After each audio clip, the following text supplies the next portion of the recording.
పరిశుద్ధ గ్రంథం నుంచి యాకోబు రాసిన గ్రంథము మొదటి అధ్యాయము 23వ వచనాన్ని మనం జ్ఞాపకం చేసుకుందాం. పరిశుద్ధ గ్రంథం నుంచి యాకోబు రాసిన గ్రంథము మొదటి అధ్యాయము 23వ వచనాన్ని మనం జ్ఞాపకం చేసుకుందాం. ఎవడైనను వాక్యము వినువాడైయుండి దాని ప్రకారము ప్రవర్తింపని వాడైతే వాడు అద్దములో తన సహజ ముఖమును చూచుకొను మనుషుని పోలియున్నాడు. హల్లెలూయా. అందరం కూడా తలలోంచి చిన్న ప్రార్థన చేసుకుందాం. మమ్మల్ని మిక్కిలుగా ప్రేమిస్తున్న మా ప్రియ పరలోకపు దేవా, మహోన్నతుడా, మహాగణుడా, నీకు వేలాది వందనములు, స్తోత్రములు, స్తుతులు చెల్లిస్తున్నాము ప్రభువా. మమ్మల్ని అందరినీ యొక్క సజీవతలో ఉంచుకొని తండ్రి, నీ యొక్క రక్షణ మార్గంలోనికి నడిపించుటకు తండ్రి, ప్రతి క్షణం కూడా నీ యొక్క వాక్యముతో అందిస్తూ దేవా, మమ్మల్ని అందరినీ బలపరుస్తున్న దేవా, నీకు స్తోత్రము చెల్లిస్తున్నాము తండ్రి. ఈ సమయమందునైనా వాక్యంలోనికి వెళుతుండగా మీరే మాతో మాట్లాడమని అడుగుచున్నాము దేవా. మీరే మాలో విశ్వాసమును పెంపొందించమని అడుగుతున్నాము దేవా. ఆనాడు తండ్రి నినివే పట్టణస్థులు యోనా చెప్పిన వాక్యమును విన్నప్పుడు దేవా, వారందరి హృదయాలు కూడా మారు మనసులోనికి చూస్తా ఉన్నాము తండ్రి. వారు శిక్షను పొందుకోవాల్సిన వారు రక్షణను పొందుకున్నారు దేవా. ఈరోజు మేము కూడా ఎన్నో క్రియల ద్వారా తండ్రి నీకు వ్యతిరేకంగా జీవిస్తున్నామేమో దేవా. కానీ నీ వాక్యం మాతో మాట్లాడితే మా బ్రతుకులు మారబడుతాయి గనక దేవా, ఈ సమయమందు ఉన్నాయన ప్రతి ఒక్కరితో మీరు మాట్లాడమని అడుగుచున్నాము దేవా. వింటున్న ప్రతి ఒక్కరి హృదయాలు మీరు తెరవమని, వారి జీవితాలను మీరే కట్టుమని, ఇదిగో ప్రభు ఆ ముందున్న సమయాన్ని అంతా నీ చేతికి అప్పగిస్తున్నాము తండ్రి. మీరే సహాయము దయచేయమని నజరేయుడైన యేసుక్రీస్తు అతి పరిశుద్ధమైన నామమున అడిగి వేడుకొని పొందియున్నాము తండ్రి. ఆమేన్. అందరికి కూడా ప్రభు నామమున వందనములండి. ఇక్కడ చదువుకున్నటువంటి ఈ లేఖన భాగాన్ని మనం ఒకసారి జ్ఞాపకం చేసుకుందాం. యాకోబు గారు రాసిన గ్రంథము మొదటి అధ్యాయము 23వ వచనంలో మనం గమనించినట్లయితే ఇక్కడ రెండు విషయాల గురించి మనతో చర్చించుకోవాల్సిన అవసరం ఉందండి. ఏమిటి ఆ రెండు విషయాలు? మనతో మనం మాట్లాడుకోవాలంటే వాక్యము వింటున్నామా లేదా అన్నది ఒకటి, ఆ విన్న వాక్యాన్ని మన జీవితంలో పాటిస్తున్నామా లేదా అని ఇంకొకటి. ఈ రెండు విషయాలు కూడా నీవు జ్ఞాపకం చేసుకోవాలి. చాలా మందికి వాక్యం అయితే దొరుకుతుంది కానీ, చాలా చోట్ల వాక్యం అయితే వాళ్ళకు ఉచితంగా దొరుకుతుంది కానీ ఆ వాక్యాన్ని వారి జీవితంలో పాటించలేని స్థితిలో ఉన్నారు. చాలా మంది వాక్యం విని విడిచిపెట్టే వారిగా ఉన్నారు. వారిలో ఉన్న పాపాలు వారికి ఎత్తి చూపే విధంగా వాక్యం మాట్లాడినా, ఒక వ్యక్తితో వాని హృదయాన్ని టచ్ అయ్యే విధంగా వాక్యం మాట్లాడినా కూడా చాలా మంది కూడా దాని క్రియల రూపంలో పెట్టలేని స్థితిలో ఉన్నారు. అందుకే అలాంటి వారిని గురించి ఈరోజు దేవుడు మనతో మాట్లాడుతూ ఏమంటున్నాడు అంటే, ఎవరైతే వాక్యము విని దాని ప్రకారంగా చేయడో వాడు ఒక అద్దములో తన సహజ ముఖాన్ని చూసుకొనినట్టు అని. అంటే మనం ఎలా దీనిని అర్థం చేసుకోవాలి? ఒక మనిషి అద్దము దగ్గరికి వెళ్ళి చూసుకున్నప్పుడు తన ముఖంలో ఉన్న ప్రతిదీ అతనికి కనపడుతుంది. ఏమైనా లోపాలున్నా, ఏమైనా పుట్టుమచ్చలున్నా, ఏదైనా సంథింగ్ ఏదున్నా కూడా వ్యక్తికి క్లియర్ గా కనపడుతుంది. ఎప్పుడైతే అద్దం నుంచి పక్కకు వచ్చేస్తాడో తన ముఖంలో ఏమి జరుగుతుందో తనకు తెలియదు. తన ముఖాన్ని అతను మర్చిపోతాడు. ఈరోజు దేవుని వాక్యం కూడా నీతో నాతో సెలవిస్తా ఉంది. దేవుని ముందర, వాక్యం ముందర నిన్ను కూర్చోబెట్టినప్పుడు నీలో ఉన్న లోపాలన్నీ నీకు తెలియపరుస్తున్నాడు దేవుడు ఒక అద్దంలాగా. కానీ అన్ని తెలుసుకున్న నీవు బయటికి వెళ్ళిన తర్వాత, అంటే అద్దం నుంచి పక్కకు వెళ్ళిన తర్వాత ఏ విధంగా అయితే నీ సహజ ముఖాన్ని నువ్వు మర్చిపోతున్నావో, ఈరోజు దేవుని వాక్యం నీతో నాతో కూడా సెలవిస్తా ఉంది. చాలా మంది కూడా వాక్యముకు వినే సమయం మనకు ఉంది కానీ, వాక్యాన్ని వినగలుగుతున్నాము కానీ, వాక్యం కోసం కొద్దిగా సమయం కేటాయించి మన పనులన్నీ పక్కన పెట్టుకొని మరి వాక్యాన్ని అయితే వినగలుగుతున్నాము కానీ ఆ వాక్యమును మన జీవితంలో అవలంబించలేకపోతున్నాము. అక్కడే మన విశ్వాసం అనేది పడిపోతా ఉందని వాక్యము సెలవిస్తా ఉంది. ఎప్పుడైతే నీతో వాక్యము మాట్లాడుతుందో, ఎప్పుడైతే వాక్యం నీ హృదయంలో పని చేయడం ప్రారంభిస్తుందో, నీలో ఉన్న ప్రతి లోపాలను నీకు తెలియపరుస్తుంది. ఎలాంటి లోపాలను తెలియపరుస్తుంది అంటే, నీ అంతము వరకు దాని అంతమేమిటో నీకు తెలియపరుస్తా ఉంది దేవుని యొక్క వాక్యము. ప్రతి పాపముని యొక్క అంతము నీకు ముందుగానే దేవుని వాక్యము తెలియపరుస్తా ఉంది. కానీ మనం ఏం చేస్తా ఉన్నామంటే, దేవుని వాక్యాన్ని విని నాలో ఈ లోపాలు ఉన్నాయి, నాలో ఇవి సరి చేసుకోవాల్సినవి ఉన్నాయి అని అన్ని తెలుసుకొని మళ్ళా బయటికి వెళ్ళిన తర్వాత, చర్చి దాటేసిన తర్వాత ఆ మందిరంలో నుంచి బయటికి అడుగు పెట్టినామంటే వీటి గురించి ఆలోచన అనేది మనిషి ఆలోచించలేకపోతా ఉన్నాడంట. ఒక చెప్పులు ఏ విధంగా అయితే బయట వదిలిపెట్టి వస్తామో మనము చర్చిలోకి వచ్చేంత వరకు మన పాత జీవితాన్ని అంతా పక్కన పెట్టేసి చర్చిలోకి వస్తా ఉన్నాం. అంతా అయిపోతుంది, అన్ని లోపాలు అన్ని తెలుసుకుంటా ఉన్నాం, ఏమిటి ఎలాగుండాలి అన్ని తెలుసుకుంటున్నాం. అంతేకాదు మన ప్రవర్తనలో కూడా మార్పు వస్తా ఉంది. ఎప్పుడైతే నువ్వు చర్చిలోనికి వస్తావో ఒక క్రైస్తవుడిగా నువ్వు బిహేవ్ చేస్తా ఉన్నావు, ఒక క్రైస్తవురాలుగా నువ్వు ప్రవర్తిస్తా ఉన్నావు. అయితే దేవుని వాక్యం నీతో అంటా ఉంది, ఈ నడవడిక నా మందిరంలో ఒక్కటే కాదు గాని ఈ నడవడిక నీ జీవితాంతము ఉండాలి అని. కానీ మనమేమి చేస్తా ఉన్నాము, ఆ చెప్పులను వేసుకొని వెళ్ళినట్టుగా మరలా మన పాత జీవితాన్ని మనము తొడుగుకొని వెళ్తా ఉన్నామండి. అందుకే రోజు దేవుని వాక్యం నీతో నాతో అంటా ఉంది, నీకు లోపాలు చూపించినా దానిని నీవు సరిదిద్దుకోలేని స్థితిలో ఉన్నావు, దాన్ని గుర్తు పెట్టుకోలేకపోతున్నావు అని వాక్యము మనందరితో మాట్లాడుతా ఉంది. అందుకే పాపము యొక్క జీతము మరణము అని ఉంటది. అంటే అన్ని తెలిసిన తర్వాత కూడా మనిషి పాపము చేస్తా ఉన్నాడు. అందుకే దోషము వేరు పాపము వేరు. ఈరోజు వాక్యము సెలవిస్తా ఉంది, ఆజ్ఞ అతిక్రమమే పాపము. అంటే తెలిసినా కూడా దాన్ని చేయడమే పాపముగా బైబిలు చెబుతా ఉంది. మరి దేవుని యొక్క తీర్పు వీరి పట్ల ఎలాగుంటా ఉంది? తెలిసి కూడా పాపం చేస్తున్న వారి పట్ల తీర్పు ఎలాగుంటుంది? తెలియని వారి పట్ల తీర్పు ఎలాగ ఉంటుంది? హల్లెలూయా. దేవుని వాక్యము ఏ మనిషికి కూడా ఒకరికి ఒక విధముగా ఉండదండి. తెలిసిన వారికి ఒక విధముగా, తెలియని వారికి ఒక విధముగా ఉండదు. ప్రతి ఒక్కరికి కూడా దేవుని వాక్యం ఒకే విధముగా ఉంటుంది. కానీ ఎవడైతే విన్న వాక్యాన్ని బట్టి మారు మనసు పొందినాడో వానికి రక్షణ ఉంటుంది. ఎవడైతే విన్న వాక్యాన్ని విడిచిపెట్టి పాపములో జీవిస్తున్నాడో వానికి నరకం అనేది వస్తా ఉంది. ఎందుకు ఈ నరకము అతనికి అంటే తెలుసుకొని మరి పాపమును చేస్తున్నాడు గనక. మరి తెలియని వారి సంగతి ఏమిటి అంటే గమనించండి, ఒక తెలియని వారికి ఈ లోకంలో ఎవ్వరికి కూడా ఇది నాకు తెలియదు అని అనకుండా చేయడమే యేసుక్రీస్తు ప్రభుల వారి యొక్క పని. అంటే ప్రతి ఒక్క మనిషికి సువార్తను దేవుడు అందింపజేస్తా ఉన్నాడు. ప్రతి ఒక్క మనిషి ప్రతి మోకాలైన నామమున వంగే విధముగా చేస్తున్నాడు. ఎందుకోసమో తెలుసా? ఆనాడు తీర్పులో నువ్వు నోరెత్తకూడదని కాదు, ప్రతి ఒక్కరికి సువార్త చేయబడితే ఆ ఒక్కరైనా మారు మనసు పొందుతారేమో అని. దేవుడు ఒక గ్రామంలోనట ఎన్నో అద్భుత కార్యాలు చేశాడట, చాలా అద్భుత కార్యములు చేశాడట. కానీ తన పక్క గ్రామంలోనే వీళ్ళకంటే చాలా తక్కువ అద్భుత కార్యాలు చేశారంట. అయితే గమనించండి, ఎక్కువ అద్భుత కార్యములు చేసిన ఊరిలో వాళ్ళు మారు మనసు పొందలేకపోయారు. కానీ ఇదిగో అద్భుత కార్యములు చాలా తక్కువగా చేసిన ఊరిలో కొంతమంది అయినా మారు మనసు పొందారంట. అప్పుడు దేవుడు వచ్చి ఆ యొక్క ప్రజలతో అంటున్నాడయ్యా, మీకు చేసిన ఈ అద్భుత కార్యములు గనక వేరే వాళ్ళకు అంటే వేరే గ్రామం వాళ్ళకు చేసింటే వారందరూ మారు మనసు పొందే వాళ్ళు అని వాక్యముతో దేవుడు అంటా ఉన్నాడు. ఈరోజు దేవుని వాక్యం నీతో నాతో సెలవిస్తా ఉంది, దేవుడు ఎందుకు నిన్నే పట్టుకొని నీకే ఎందుకు ఇంతగా వాక్యం అందిస్తా ఉన్నాడు? జ్ఞాపకం చేసుకో, ఇదే వాక్యం ఒక అన్యుడికి చేరితే అతడు మారు మనసు పొందొచ్చు. ఇదే వాక్యము నీకిస్తున్న ఈ వాక్యము గనక ఒక తాగుబోతు వాడికో, పాపములో ఉన్న వాడికో, వ్యభిచార క్రియలు చేస్తున్న వాడికో అందిస్తే అతడు మారు మనసు పొందొచ్చు. అందుకే దేవుని యొక్క దృష్టి ఎప్పుడు కూడా ఈ సర్వ సృష్టికి కూడా సువార్తను ప్రకటించడమే.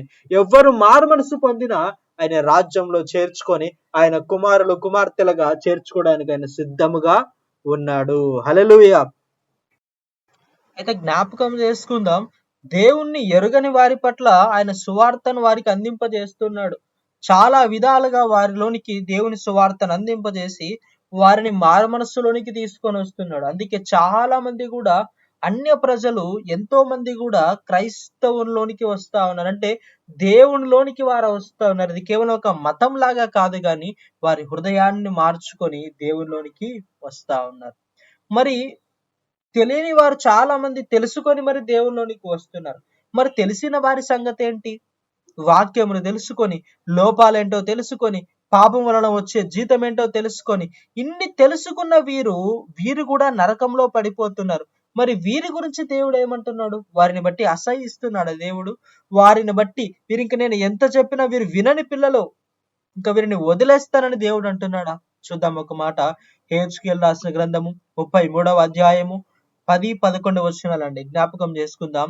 నరపుత్రుడా, ఇశ్రాయేలులకు ఈ మాట ప్రకటింపుము. మా పాప దోషములు మా మీద పడి ఉన్నవి, వాటి వలన మేము క్షీణించుచున్నాము. మనమెట్లు బ్రతుకుదమని మీరు చెప్పుకొను మాట నిజమే. కాగా వారితో ఇట్లనుము, నా జీవము తోడు దుర్మార్గుడు మరణము నొందుట వలన నాకు సంతోషము లేదు. దుర్మార్గుడు తన దుర్మార్గత నుండి మరలి బ్రతుకుట వలన నాకు సంతోషము కలుగును. కాబట్టి ఇశ్రాయేలులారా, మనస్సు త్రిప్పుకొనడి, మీ దుర్మార్గత నుండి మరలి మనస్సు త్రిప్పుకొనడి. మీరెందుకు మరణము నొందుదురు? ఇదే ప్రభువగు యెహోవా వాక్కు. హల్లెలూయా. దేవుని వాక్యం ఇక్కడ మనతో సూటిగా సెలవిస్తున్న మాట, పాపం వలన వచ్చే జీతము చెప్తున్నాడు. ఒకవేళ నువ్వు పాపాన్ని విడిచిపెడితే ఏమవుతుందో కూడా దేవుడు మనకు తెలియపరుస్తున్నాడు. ఇశ్రాయేలు ప్రజలందరూ కూడా పాపము చేస్తా ఉన్నారు, దేవునికి విరోధమైన క్రియలు చేస్తా ఉన్నారు, అన్ని దేవతలను ఆచరిస్తా ఉన్నారు. వారి కష్టం వచ్చినప్పుడు, నష్టం వచ్చినప్పుడు, వారి పీకల మీదకి వచ్చినప్పుడు వారు దేవుణ్ణి విడిచిపెట్టే స్థితిలోనికి వస్తా ఉన్నారు. అలాంటి వారితో దేవుడు అంటున్నమాట, యా మీరందరూ నశించుట నాకు ఇష్టం లేదు, మీరు చెడిపోయారు కదా, నేను నిన్ను విడిచిపెట్టడం లేదు. మీరు ఎప్పుడైతే మీ మనస్సు మార్చుకొని నాలోనికి వస్తారో, ఎప్పుడైతే మీ దుర్మార్గతను విడిచిపెట్టి, మీ పాపపు క్రియలు విడిచిపెట్టి, మీ మనస్సు మార్చుకొని నాలోనికి వస్తారో, మీకు మరణం అనేది ఉండనే ఉండదు. ఈ లోక ప్రకారంగా ప్రతి ఒక్క మనిషికి మరణం అనేది ఉంది, కానీ దేవుడు ఏ మరణం గురించి చెప్తున్నాడు ఒకసారి ఆలోచన చేయండి. ప్రతి ఒక్కడు ఎంత కాలం బ్రతకాలో వారి యొక్క సంఖ్యను దేవుడు రాసి ఉంచాడు. అంతవరకు మనందరం బ్రతుకుతాము. పాపములో ఉండేవారం పాపములో, దేవుళ్ళ వారం దేవుళ్ళు, ఏదో ఒక విధంగా ఈ లోకంలో బ్రతుకుతాము. తర్వాత అందరం కూడా ఒకరోజు చనిపోయే వారమే. ఈ లోకంలో చనిపోయిన నీవు మరలా బ్రతికే ఒక దినము రాబోతుంది. ఆ దినమే రెండవ రాకడ. ఎప్పుడైతే యేసుక్రీస్తు ప్రభుల వారు మరలా వస్తున్నారో, ఇదిగో నీ శరీరం మరలా కూడా లేపబడుతుందని వాక్యము సెలవిస్తా ఉంది. అయితే జ్ఞాపకం చేసుకోనండి, దేవుడు చెప్పిన ఈ మర్మం ఒకసారి మనం ఆలోచన చేస్తే, దేవునికి సంతోషం కలిగే ఒకటి ఉంది.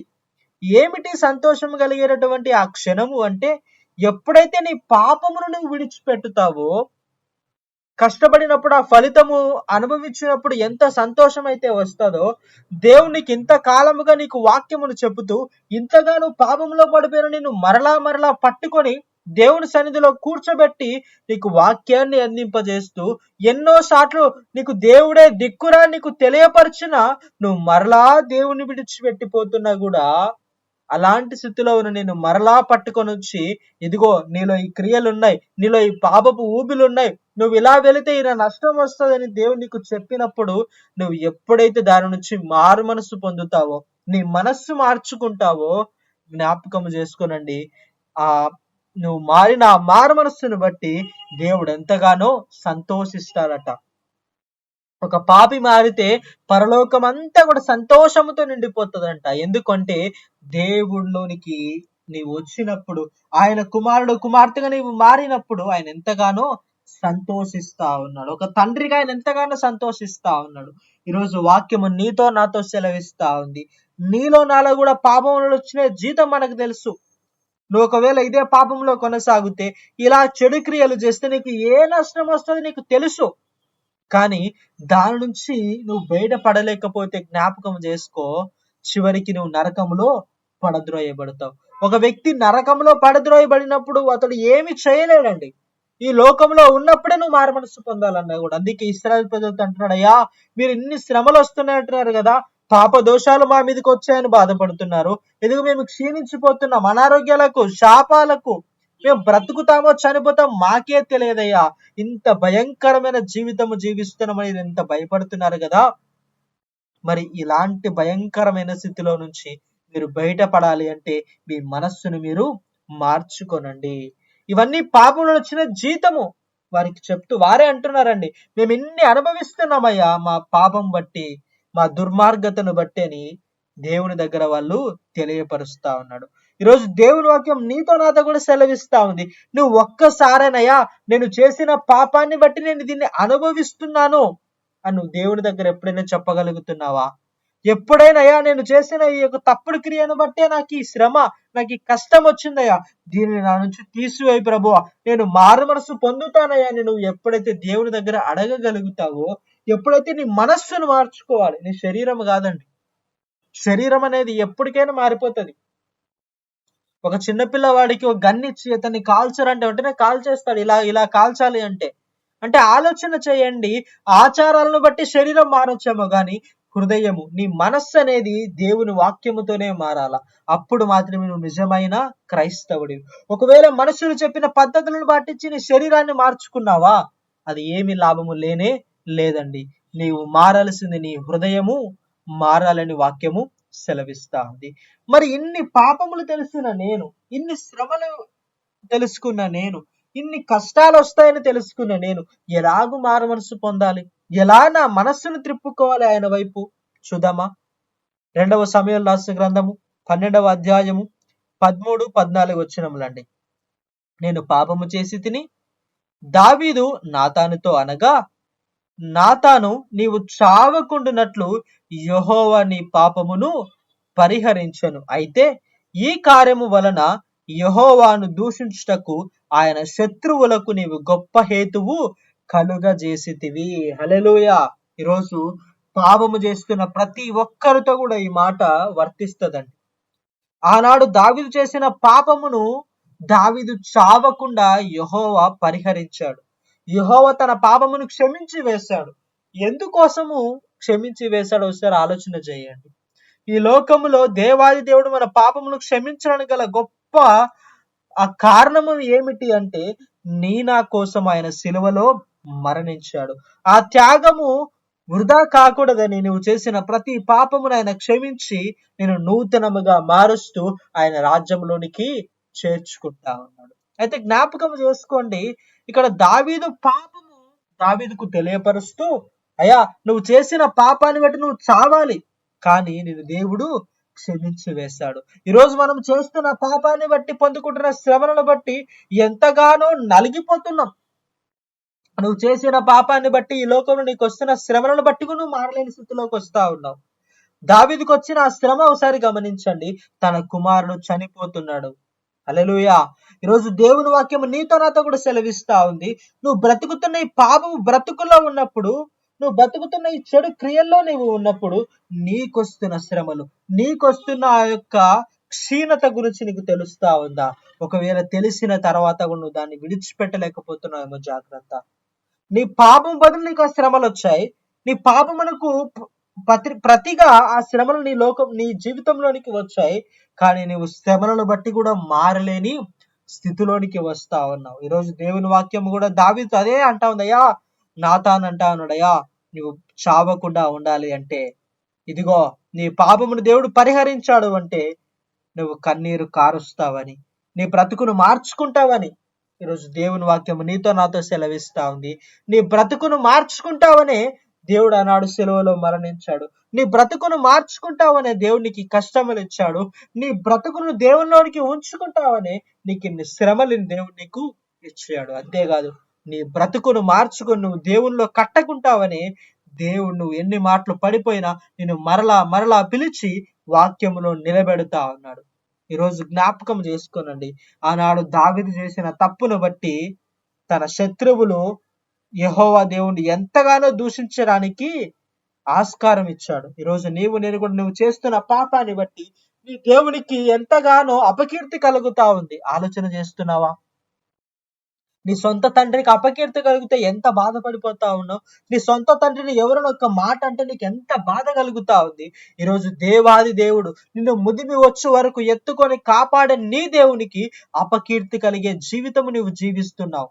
కానీ దేవుడు నిన్ను ఎప్పుడు కూడా వీడిని విడిచిపెట్టాలని అనుకోవట్లేదు. ఇదిగో వీడు పాపం చేసేవాడు, వీడిని ఇంకా పట్టించుకోవద్దని విడిచిపెట్టలేదు, కానీ నీవు మారు మనసు పొందాలని దేవుడు ప్రతి క్షణము కూడా నీకు తెలియపరుస్తా ఉన్నాడు. నీ పాపమును, నువ్వు చేసే క్రియలు నీకు తెలియపరుస్తూ దాని నుంచి బయటికి రా అంటా ఉన్నాడు దేవుడు. అందుబట్టి ఆయనకు సంతోషం కలుగుతా ఉంది.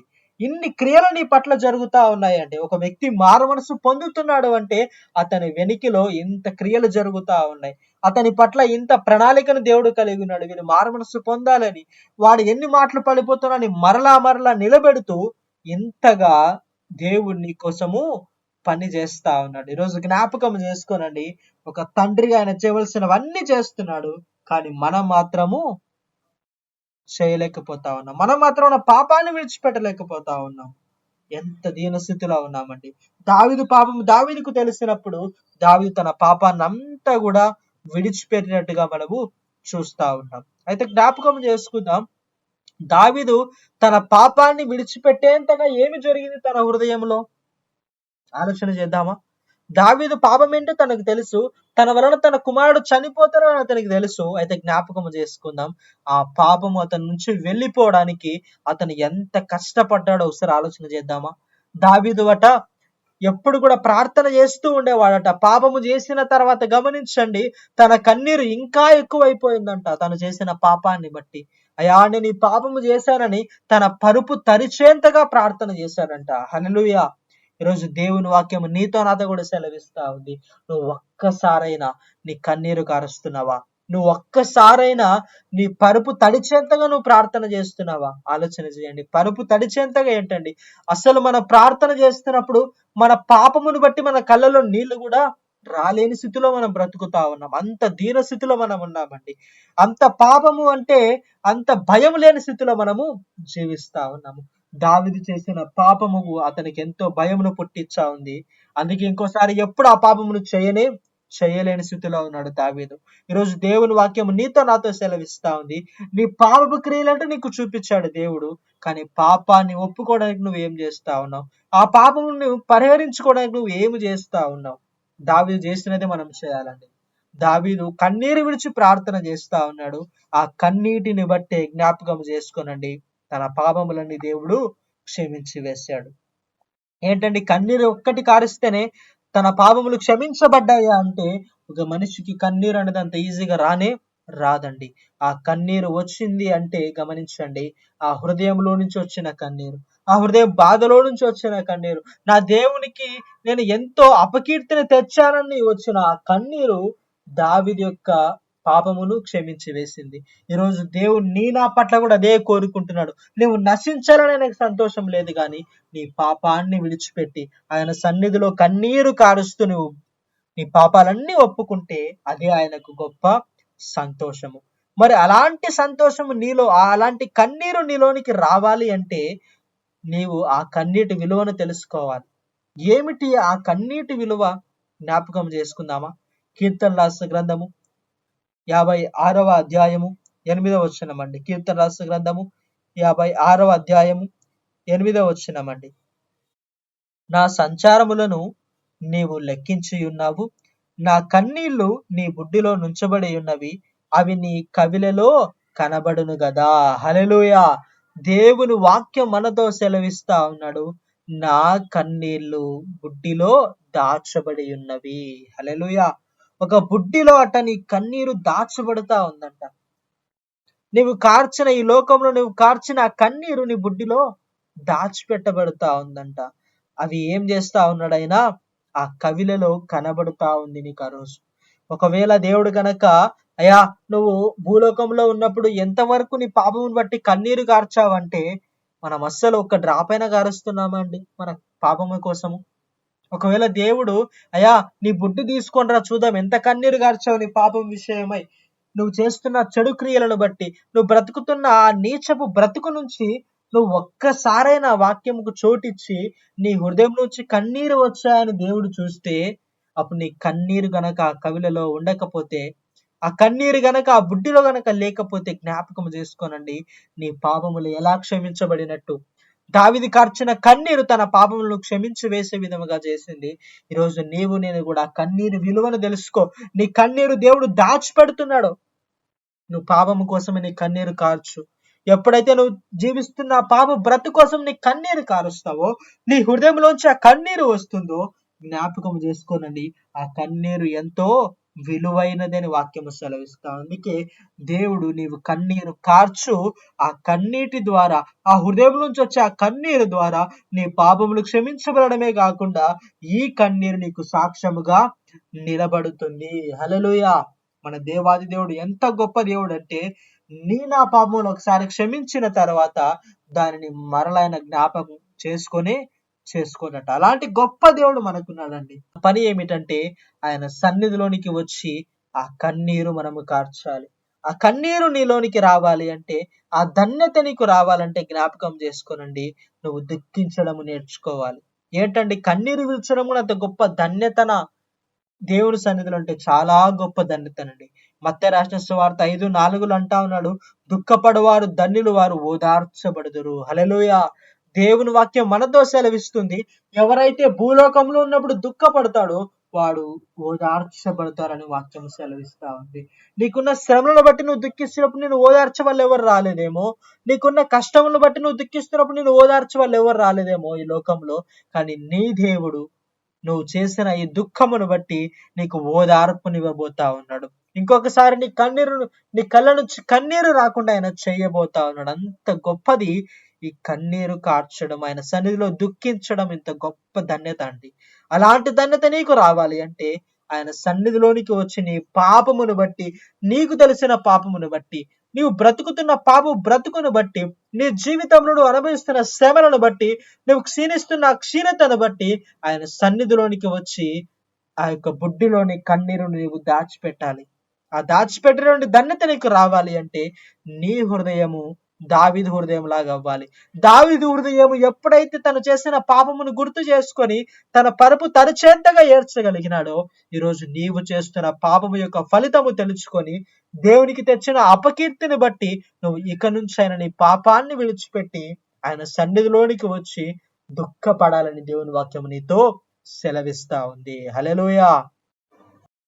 అయితే జ్ఞాపకం చేసుకుందాం, ఇంతవరకు మనం చెప్పుకున్న వాక్యములో దుఃఖం యొక్క విలువను మనం తెలుసుకున్నాం. ఎప్పుడైతే నీ కన్నీరు కారుస్తావో ఆ కన్నీరు ఒక బుడ్డిలో ఉంచబడుతుంది. ఆ కన్నీరు అనేది నీ హృదయంలో నుంచి వస్తుంది. అది నీ పాపమును తుడిచి వేస్తుంది. నీకున్న శ్రమలన్నీ తీసివేసి నీ మారు మనసుకు అది తోడ్పడుతుందని తెలుసుకున్నాం.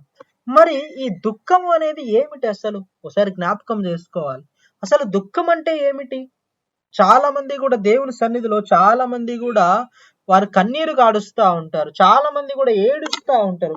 అసలు దుఃఖం అంటే ఏమిటి? ఎలాంటి దుఃఖం ఆయన కోరుకుంటున్నాడు అన్న విషయాన్ని మనం ఈరోజు జ్ఞాపకం చేసుకోవాలండి.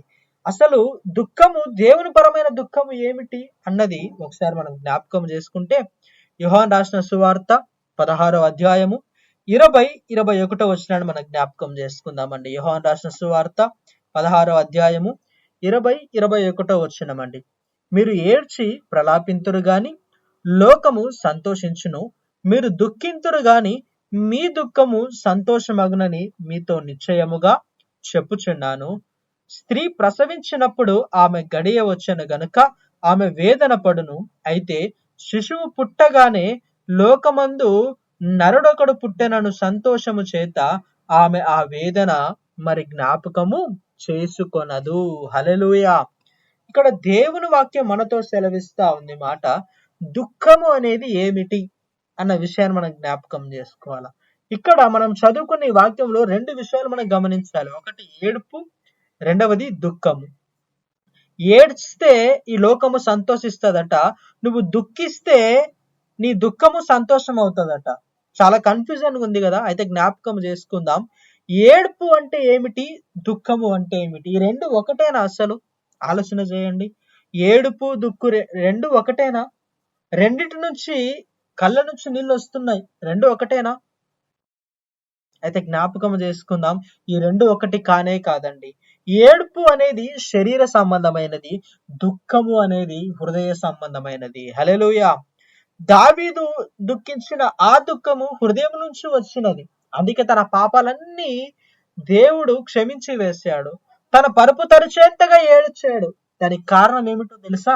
తన హృదయములో ఆ దుఃఖము ఉంది కాబట్టి, ఆ హృదయం ఇంకా నలుగుతూ ఉంది కాబట్టి, తను చేసిన పాపమును బట్టి ఆ హృదయం ఎంతగానో సతమతం అవుతా ఉంది కాబట్టి ఆ దుఃఖము అనేది రోజు రోజుకు పెరుగుతూనే వచ్చింది. ఈరోజు ఏడుపు ఏమిటి, దుఃఖం అంటే ఏమిటి ఒకసారి జ్ఞాపకం చేసుకుందాం.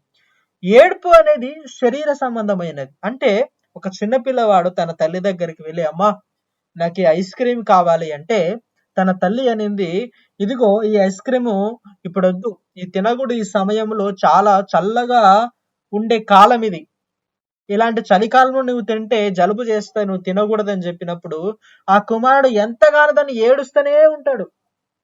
ఎందుకు అంతగా ఏడుస్తాడు అంటే ఆ ఐస్ క్రీమ్ మీద ఆశపడ్డాడు కాబట్టి. ఎప్పుడైతే మమ్మీ సరే కొనుక్కోపోరా అని చెప్పేసిందో, వెంటనే తన ఏడుపంతా పక్కన పెట్టేసి పరిగెత్తుకుంటూ వెళ్ళి ఐస్ క్రీమ్ కొనుక్కొని తింటూ సంతోషముగా వాళ్ళ మమ్మీ దగ్గర ఉంటాడు. అంటే జ్ఞాపకం చేసుకుందాం, ఏడుపు అనేది నువ్వు కావలసిన వాటి కోసం ఏడ్చేదాన్ని ఏడుపు అంటున్నారు. నీకు అవసరమైన వాటి కోసం నువ్వు కన్నీరు విడుస్తూ నీ శరీరము ఆశల కోసము, నీ శరీర కోరికల కోసము, నీ శరీరానికి కావలసిన వాటి కోసం నువ్వు ఏడుస్తున్న ఆ కన్నీరు ఉంది చూడు, అది ఏడుపు అని వాక్యము సెలవిస్తావు. అందుకే నువ్వు ఈ లోకంలో వాటి కోసం ఏడుస్తున్నావు కదా, ఈ లోకంలో శరీర కార్యాల కోసం ఏడుస్తున్నావు కదా, ఈ లోకంలో శరీర సంబంధమైన వాటి కోసం ఏడుస్తున్నావు కదా, ఈ లోకంలో మేడల కోసం, మిద్దెల కోసం, ఈ లోకంలో జాబుల కోసం, వేటి కోసం నువ్వు ఏడుస్తున్నావు కదా. అయితే జ్ఞాపకము చేసుకో, నువ్వు మనుష్యుల కోసం ఏడుస్తున్నావేమో, నువ్వు రకరకాల వాటి కోసం ఏడుస్తున్నావో, నువ్వు ఏడ్చిన ఏడుపును బట్టి లోకము సంతోషిస్తది. హల్లెలూయా. ఎవరు సంతోషిస్తారు? లోకము సంతోషిస్తదట, నీవు కాదు సంతోషపడేది.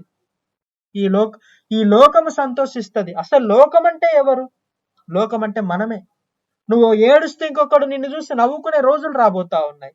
నువ్వు ఏడుస్తే నువ్వు ఏడవాలనే సాతాను నిన్ను పాపంలో పడేస్తున్న రోజులు ఇవి. అలాంటి లోకము ఈ లోకము.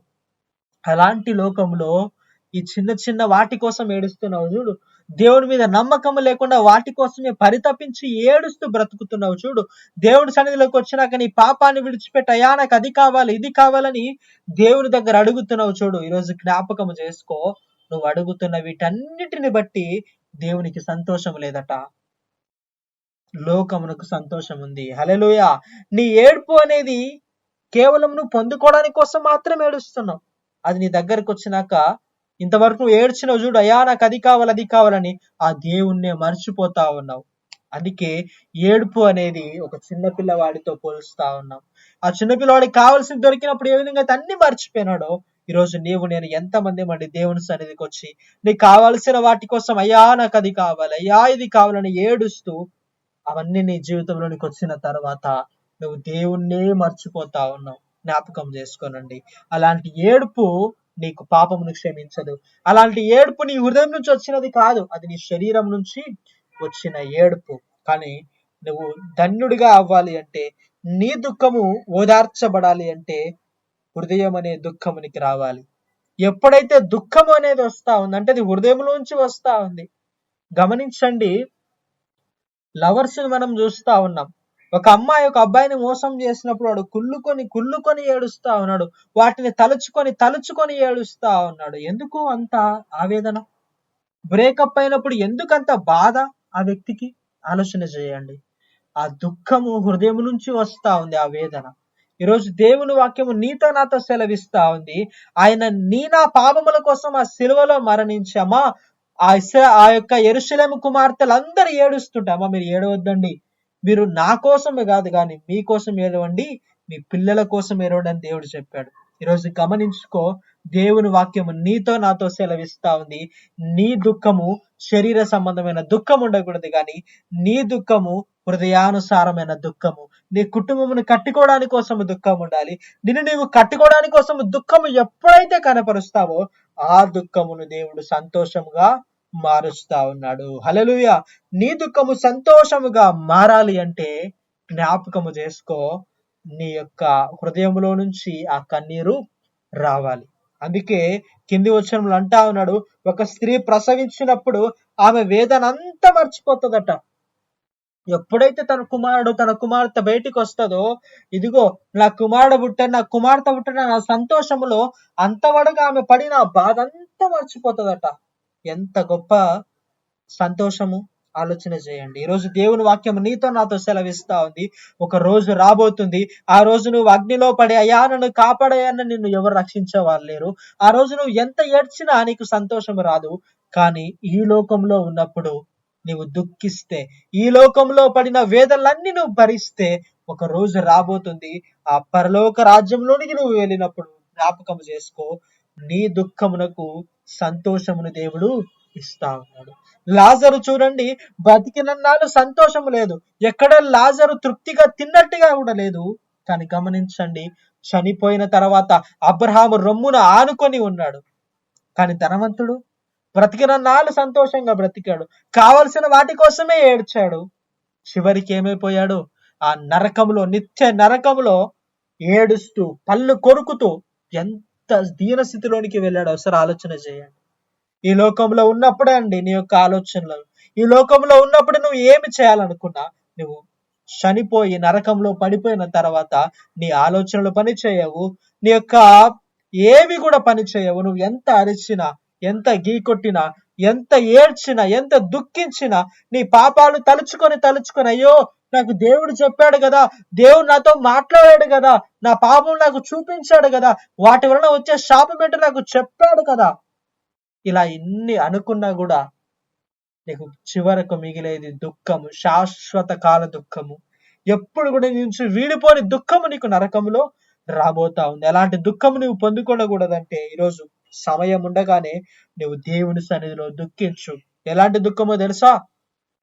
ఏడుపు కాదు, శరీర సంబంధమైన ఏడుపు కాదు, కానీ నీ హృదయంలో నుంచి నీ పాపమును బట్టి నువ్వు దుఃఖించాలని దేవుని వాక్యము సెలవిస్తా ఉంది. ఏంటండి ఈ దుఃఖము అంత విలువైనదా?